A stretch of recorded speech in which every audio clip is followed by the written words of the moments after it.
Kansans Fueling Kansas, sponsored by Kansas Corn and Kansas Biofuel Retailers. Well, welcome back here to another episode of Kansans Fueling Kansas. I'm Noah Ochsner, joined alongside Robert White on Zoom. Thanks for joining us today, Robert. First, if you can tell us a little bit about what you do with the Renewable Fuels Association and your role with the organization. Sure. The Renewable Fuels Association, commonly known as the RFA, is celebrating its 40th year as the trade association for U.S. ethanol producers and those companies that provide goods or services to them. And of course, several advocacy groups make up our membership as well. I've been at the RFA for 13 years now, kind of lead their industry relations, business development section now, but came up through the corn growers and market development side of things when I came up into the ethanol industry almost 2 decades ago. What are some ways that RFA works to inform consumers about safe and reliable fuels such as ethanol?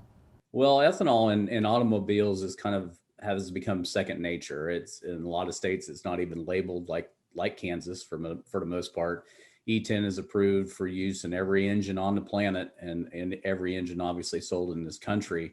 And that goes from automobiles, medium duty vehicles, down to lawnmowers, chainsaws, boats, side by sides, you name it. But there is a lot more recognition around the smaller engines because they don't get a lot of routine maintenance like cars do.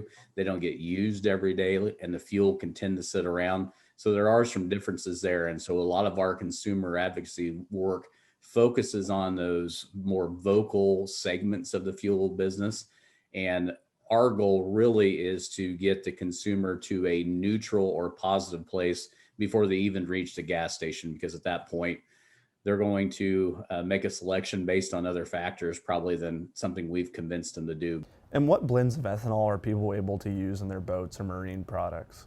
Sure. So any of the small engines, those are really restricted to E10 or 10% ethanol, which is, found everywhere across the country today. Anything above E10 has to be labeled, and it clearly states what products it can be used in. E15 is starting to get some traction across the country, and you'll see an orange and black label that says for 2001 and newer vehicles or flex fuel vehicles.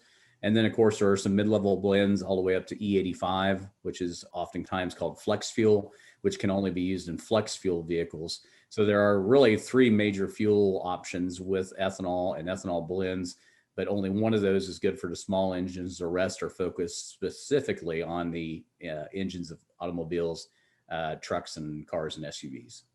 When it comes to protecting the environment and even strengthening rural economies, ethanol can play a great part in that. Could you just talk a little bit about what ethanol can provide for both of those sectors? Well, obviously we grow a lot of corn in the state of Kansas. There's a lot utilized for ethanol, and the more ethanol we use, the lower the greenhouse gas emissions of our fuel. And obviously the carbon intensity of that fuel is dropped as well. So it's important, even when you're using small engines, it matters a lot to use those blends that can help reduce those emissions. Alrighty, well, perfect. That's all the time we have for this time on Kansans Fueling Kansas. I'm Noah Ochsner. We'll see you next time.